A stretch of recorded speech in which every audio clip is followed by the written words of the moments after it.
안녕하세요. 오늘은 11월 18일 목장 성경 공부입니다. 11월 20일 주일 설교에서 커버하실 내용이 출애굽기 19장, 20장, 24장 그렇게 3장입니다. 그래서 오늘 그 부분을 공부하겠는데요. 출애굽기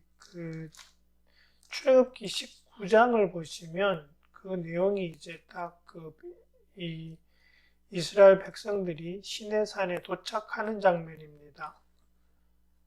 보시면은 이 대략 도착하는 날이 딱 나와 있죠. 셋째 달 초하룻날이거든요. 그러면 그 날짜가 시사하는 바는 뭐냐 하면 그 이스라엘 백성이 떠난 날이 언제냐 하니까 6월절 날이었습니다. 그죠? 그 6월절 날이 첫째 달 14날입니다. 14날에 출발해서 그 셋째 달 초하루까지 대충 한 30일 정도 잡으면 47, 8일 뭐 이 정도 걸린 것 같아요. 그렇게 보시면 한 7주 정도 만에, 대략 한 7주 만에 그 이스라엘 백성들이 이집트를 떠나서 시내산에 도착했다라는 걸 알 수 있습니다. 근데 그 하나님께서 모세에게 약속하신 장면이 있죠. 그게 이제 출애굽기 3장에 나오는 내용입니다. 그죠? 출애굽기 3장 17절 이후에 보면 하나님께서 그러세요, 모세한테. 내가 이집트에서 고난받는 그 백성들을 빼내서 젖과 꿀이 흐르는 땅으로 옮기겠다고 작정했다. 그래서 이제는 너희를 이집트에서 이렇게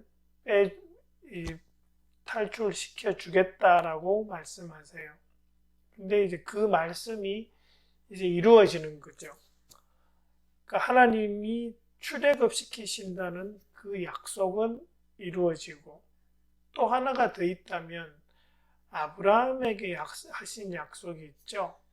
아브라함에게 하신 약속은 창세기 15장에 나오는 내용입니다. 거기에 보시면 하나님께서 니네 자손이 이집트로 가서 4대째가 되어서 그 가나안 땅으로 돌아올 거다라고 하신 그 말씀이죠. 그러면서 그 땅의 경계를 잡아주셨죠. 그러니까 그 땅에는 아직 들어가지 못했어요. 가나안 땅에는 들어가지 못했지만 하나님께서 출애굽시키신다는 그 약속은 이제 딱 이루어지는 거죠. 그러니까 예배하는 자리, 그러한 자리로 와 있으니까요. 그러면서 이제 본격적으로 이 하나님께서 가나안 땅으로 이동시키시는 그 내용이 이제 본격적으로 시작되는 장면이 이 출애굽기 19장이라고 보시면 되겠죠. 그 다음에 이제 이 출애굽기 19장에서 주목할 부분이 그 앞부분에 나오는 내용입니다. 4절부터 이렇게 이야기하시죠. 하나님께서 어미 독수리가 그 날개로 새끼를 업어 나르듯이 너희를 인도하여 나에게로 데리고 온 것을 보았다. 그러시죠. 그러면서 이제 하시는 말씀이 뭐냐 하면은 5절에서 너희가 정말로 나의 말을 듣고 내가 세워준 언약을 지키면 너희는 모든 민족 가운데서 나의 보물이 될 것이다. 그러죠? 그 보물이 뭐냐 하니까 나를 섬기는 나라, 제사장 나라, 거룩한 민족, 그렇게 되는 거죠. 이 내용은 사실은 그 시내산 언약입니다. 이 내용이. 이 언약을 잘 보시면 예전에 세우신 그 아브라함과 세우신 언약은 너에게 그 가나안 땅을 주시겠다고 하신 그 창세기 15장의 언약에는 조건이 없었습니다. 하나님께서 일방적으로 하신 약속이에요. 그죠? 거기에 보시면 이렇게 재물 갈라놓고 하나님이 횃불처럼 가운데로 혼자 지나가셨어요. 아브라함은 한 거 하나도 없거든요. 근데 이 시내산 약속은 그 조건이 붙어요. 그러니까 너네가 나의 말을, 언약을 지키면 이렇게 돼 있어요. 이 부분은 이렇게 생각할 수 있습니다. 출애굽은 하나님의 은혜로 주신 겁니다. 그죠? 근데 그 다음에 이거를 이제 신약으로 넘어오면 구원에 비길 수 있어요. 하나님께서 우리를 죄에서 용서하시고 오직 믿음으로 말미암아 은혜로 구원시키시죠. 그게 출애굽이랑 연결되는 거죠. 그죠? 근데 출애굽 구원받고 난 이후에 그 선택된 백성, 제사장 나라, 거룩한 민족, 이 복 받는 거거든요. 이 부분은 하나님이 약속하시는 그러한 복 받는 그 부분은 순종이 요구된다는 거예요. 가만히 있으면 되는 게 아니고 하나님 말씀에 따라서 순종하는 게 필요합니다. 그래서 사도 바울이 말씀하시는 게 그거죠. 이 복을 받아야 되는데 율법을 하나하나 다 지키는 것이 힘들어서 안 되는 거잖아요. 그런 면에서 이제 연결이 된다고 보시면 맞아요. 그러니까 이 은혜로 주어주시는 구원과 그 구원을 다음에 이렇게 쭉 변해가는 과정은 구약에서는 힘들었어요. 왜? 순종 하나님께 모든 것을 다 그 율법을 지키는 것으로 순종하는 게 요구되었으니까요. 다 못 지키거든요. 근데 신약에 오면은 믿음으로 말미암아 은혜로 구원을 주시고 율법을 요구하시는 것이 아니라 우리 마음 안에 심어주신 들어오시는 그 성령님의 인도하심에 따라 살면 되도록 그렇게 만들어 놓으셨어요, 우리를. 그게 신약과 구약의 차이거든요. 그죠? 그걸 생각하시면 이 구약에서 어렴풋하게 모든 것이 지금 신약으로 향하고 있다라는 것을 이 출애굽과 신해산 언약과 이런 쪽에서 우리가 조금 감을 잡을 수가 있다라는 거죠. 그 다음에 보시면 6절에 나오는 그 부분을 조금 더 이야기를 하자면요. 하나님이 기대하시는 게 있다라는 거죠. 그게 뭐냐 하니까 너희는 나를 섬기는 제사장 나라가 되고 너희는 거룩한 민족이 될 것이다 라는 것이에요. 하나님이 기대하시는 게 두 개입니다. 제사장 나라. 제사장이라는 것은 하나님께로 백성들을 이렇게 예배의 자리로 인도하는 사람이죠. 그죠? 일반 백성들이 하나님께 나올 수 있도록 인도하는 사람이 제사장이에요. 근데 이걸 제사장 나라라고 그러세요. 이스라엘 백성 이 전체한테 이걸 맡기신다는 거죠. 그러면 뭐냐니까 좋은 모델이 되라는 거예요. 율법을 잘 지키고 하나님 말씀대로 사는 게 얼마나 다른 모습인지를 이렇게 좋은 모델이 됨으로 말미암아 다른 이방 민족들을 하나님께로 이끌어오는 그러한 제사장 나라가 되라. 그게 이제 하나님께서 기대하시는 내용이고, 또 하나는 거룩한 민족이죠. 그죠? 그러니까 정말 구별되게 하나님을 위해서 거룩하게 구별된 그러한 사람들로 살도록 그것을 하나님께서 지금 요구하시는 거예요. 그러니까 하나님을 전하는 것도 있겠지만 그 전하는 그 이전에 그들의 삶의 모습이 하나님으로 인해서 변화되고 그런 모습, 그걸 하나님께서 지금 기대하고 계시다라는 것을 지금 요 6절에서 이야기하고 있습니다. 그 다음에 이 12절 보시면은요, 계속해서 지금 나오는 장면이 뭐냐 하면 하나님께서 그 거리를 좀 두세요. 백성들하고 하나님 사이가 그렇게 가깝지는 않습니다. 12절 보시면 시내산 주위에 경계선을 정해주어서 백성이 접근하지 못하게 해요. 이 부분은 왜 그러실까를 생각해 보면 하나님은 거룩하신 분이에요. 이 이스라엘 백성은 아직도 그렇지 거룩하지는 못해요.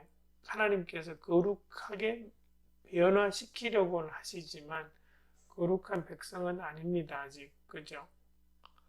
그래서 지금 잘 보시면은 성결하게 한다라는 그 말씀이 반복되고 있어요. 14절에 보시면 백성들을 성결하게 하고 해서 옷 갈아입고, 그죠? 그 다음에 22절도 보시면 제사장들도 그 전에 자기를 성결하게 해야 되고, 그 다음에 남자는 여자를 가까이 하지 말고, 이런 식으로 이제 계속 하시는 말씀이 이 거룩하신 하나님과 지금은 이렇게 구별되어지는 이 백성들 사이가 이렇게 있다라는 거죠. 그렇지만 모세만큼은 하나님 앞에 가까이 옵니다. 이 모세는 하나님과 백성 사이의 중재자이거든요. 그러니까 하나님은 적어도 모세만큼은 가까이 오는 것을 허락하셨습니다. 그 차이가 좀 있는 거죠. 그 다음에 보시면 이제 19장에서는 그 다음에 도착해서 성결하게 하고 그런 내용으로 쭉 나오고, 그 다음 20장으로 탁 넘어가면 20장이 이제 드디어 십계명을 받는 그 장면입니다. 그죠? 근데 십계명을 받는 장면에서 2절을 한번 딱 보세요. 십계명을 주시기 전에 하나님이 뭐라 그러시냐 하면 나는 너희를 이집트 땅 종살이 하는 집에서 이끌어낸 주 너희의 하나님이다. 딱 그러세요. 하나님이 누구신지 어떤 관계에 있는지를 딱 규정하시는 거죠. 종살이 하던 집에서 이끌어낸 주 하나님이라는 거죠. 그죠? 그게 이제 하나님의 정체성이고 지금 백성들한테 관계성이 지금 요 2절에서 설명이 되고 있습니다. 그죠? 그 다음에 십계명을 우리가 좀 생각할 때는 이게 뭔가 간단하게 하자면 이런 겁니다. 하나님의 백성으로서 거룩하게 살아가야 할 모습을 아주 명확하면서도 간명하게 보여주는 것이 이 십계명입니다. 첫째 네 계명은 하나님과 백성들 사이의 관계에 대한 규정이고, 5번째부터 10번째까지는 백성들 사이에서 이루어야 할 관계를 위한 그 계명입니다. 그렇게 보시면 이제 십계명이 좀 이해가 되죠. 십계명에서 다른 건 아마 여러분 아실 것 같아요. 그죠? 읽어보시면은 다른 신 섬기지 못한다. 그 다음에 우상을 만들지 말라라는 거죠. 그러니까 다른 신하고 우상은 조금 다른 겁니다. 그죠? 그러니까 다른 신을 섬기는 거하고 우상을 만드는 거하고는 비슷하지만은 안 만들고 섬길 수도 있거든요. 그런 면에서는 신을 섬기지 못한다. 첫 번째, 다른 신. 두 번째는 우상을 만들지 말라. 하나님을 나타내는 그런 것도 만들지 말라라는 거죠. 뒤에 보시면 그 송아지를 가지고 하나님이라고 막 이야기하거든요. 사람들 머리로는 하나님이라 그러지만 이거는 하나님인 어떤 이 존재로 어떤 물건이나 어떤 그 짐승이나 이런 것으로 나타낼 수가 없는 분인데 그걸 형상화하는 것을 지금 하나님이 경계하시는 거고요. 그 다음에 하시는 말씀이 주 너희 하나님의 이름을 함부로 부르지 마라 그러세요. 그리고 안식일을 기억하라 그러죠. 주의 하나님의 이름을 함부로 부르지 못한다. 이거는 어떤 면에서는 하나님의 이름이 가지는 권위를 잘못 사용하는 겁니다. 예를 들어서 어떤 거짓된 것을 정당화할 때 하나님의 이름을 거기다 걸어버려서 이게 정당하다고 이야기하고, 거짓 맹세를 하면서 하나님의 이름을 거기다 곁들이고, 저주하면서 하나님의 이름을 집어넣어 버리고, 그러면 하나님의 이름을 함부로 하는 거죠. 가끔씩 요 근래에 보면은 이 미국 사람들이랑 이야기하다가 그 예수님의 이름을 툭 던지면서 그게 이렇게 저주 비슷하게 하는 그런 사람들이 있어요. 그런 게 딱 지금 이런 거죠. 하나님의 이름을 함부로 부르는 거죠. 그 다음에 이제 안식일을 기억하여 그날을 거룩하게 지켜라 하는 것은, 그 당시로 치면 금요일 해질 때부터 토요일 해질 때까지입니다. 그러니까 저녁부터 저녁까지예요. 그게 안식일입니다. 근데 안식일에서 뭘 하라 그러시냐면 거룩하게 지켜라 그러시잖아요. 근데 뒤에 쭉 읽어보시면 다른 날은 힘써 일하고 안식일에는 일하지 마. 이건 뭐냐 하니까 쉬라는 거예요. 그냥 쉬는 게 아니라 거룩하게 지켜야 되니까 그날은 예배하는 날이라는 거죠. 그런데 이 신약 교회로 넘어오면 그 안식일이 바뀝니다. 날짜가, 그죠? 그 신약 교회에서는 예수님이 부활하신 그 날, 주일을 지킵니다. 그러니까 이 안식일하고 날짜가 조금 틀려요. 그리고 너무 막 그렇게 옛날처럼 율법화 시키고 막 그 바리새인들이 하는 식으로 그렇게는 하지는 않지만 그래도 거룩하게 구별돼서 지키는 것은 좋죠. 그래서 주일을 안식일이라고 이야기하는 것은 살짝 무슨 뜻인지는 아는데 정확하게 같은 개념은 아닙니다. 안식일하고 주일이. 그 다음에 뒤로 와서 그 5번째 계명을 보시면 부모를 공경하라 그러는데 거기에 복이 따라옵니다. 그죠? 주 너희 하나님이 너희에게 준 땅에서 오래도록 살 것이다. 그랬죠. 이걸 그냥 생각하면 오래 사나 보다, 장수하나 보다 이건데 그거보다는 살짝 더 의미가 다릅니다. 뒤에 보시면 하나님이 너희에게 준 땅에서가 붙어가요. 그러니까 하나님이 땅을 주시는 것은 복이거든요. 그러니까 하나님으로부터 복 받으면서 오래 산다라는 그 개념이 들어가는 거죠. 어떻게 하면? 부모를 공경하면. 그 다음에 이제 13절부터 17절까지는 그 여러 가지 계명이 나오죠. 살인하지 마라, 간음하지 마라, 도둑질하지 마라, 거짓 증언하지 마라, 남의 것 탐내지 마라. 이건데 이 계명들이 어떤 면에서는 어떻게 생각해야 되냐니까 하나님 안에서 아름다운 공동체, 복된 사회를 만들기 위해서 지켜야 할 가장 기본적인 계명이라는 거죠. 그죠? 살인, 간음, 도둑질 이렇게 하면 안 된다는 거죠. 근데 하나님이 그럼 이것만 원하시느냐? 그건 아니에요. 십계명에서 그 간단하게 기본 베이스만 말씀하시고 나중에 쭉 읽어보면 하나님이 원하시는 것은 이 기본 위에 더 하는 것을 하나님께서 기대하고 있는 것이 보여요.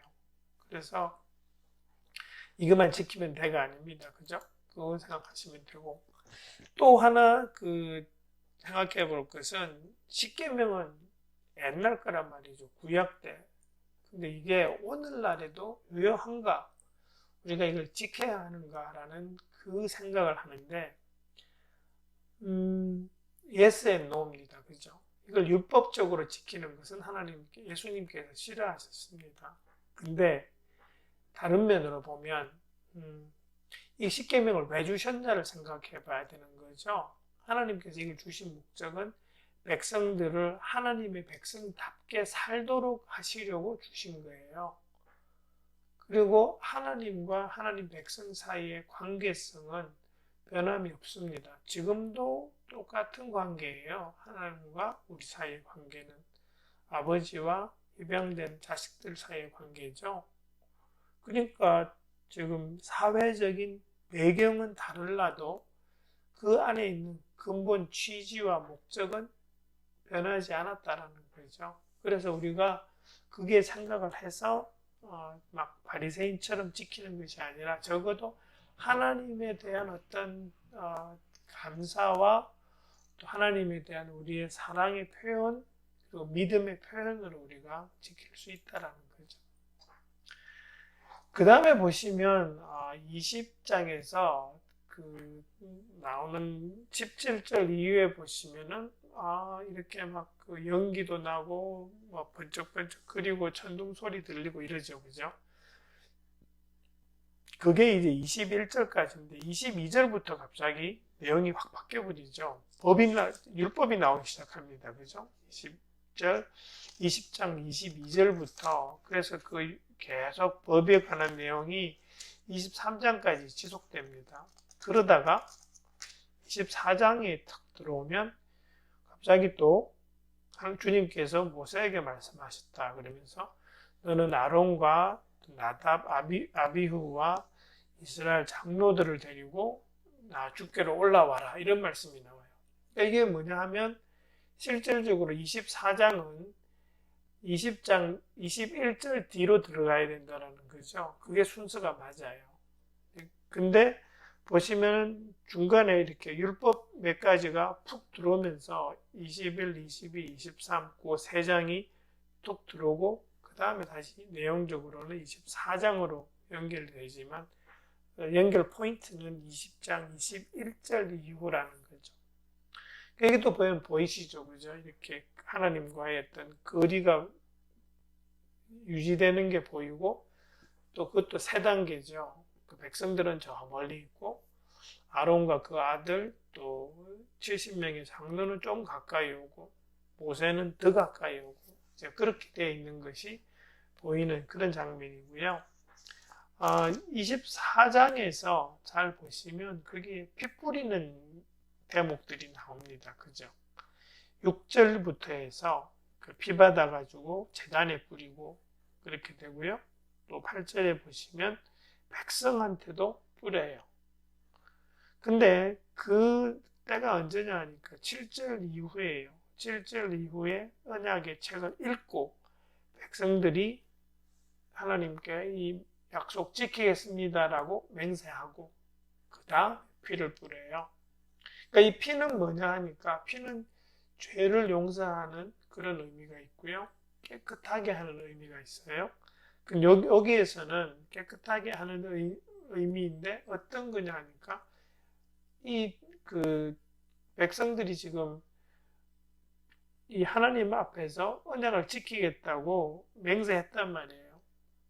그러니까 그 사람들한테 피를 뿌리면서 이제 약속했으니까 이건 확인 작업이라는 거죠.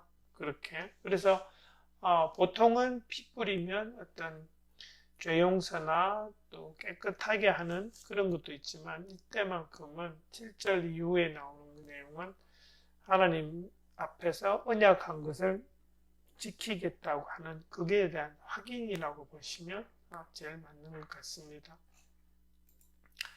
그 다음에 7절에 보시면 24장 7절에 언약의 책 이렇게 나오죠. 이 언약의 책이 뭘까를 생각해 보면 제일 합당한 그 가능성이 20장 그 22절부터 23장까지 나온 내용을 쭉 하나님이 말씀하셨던 거죠. 모세한테 따로. 그리고 모세가 그걸 듣고 그 백성들한테 이야기하고 이제 그 장면이 보여지는데 그 내용이 앞에 있는 이 20장 후반부 21, 22, 23 요 내용들이 이제 그 언약의 책의 내용이라고 보실 수 있다라는 거죠. 아마 하나님과 모세가 독대하면서 모세가 받은 그런 가르침들이 많이 있는 것 같습니다. 예, 그렇게 해서 오늘 19, 20, 24장을 잠깐 살펴보았습니다. 네, 혹시 질문 있으시거나 하시면 저한테 이메일 주시면 됩니다. 네, 감사합니다. 수고해 주세요.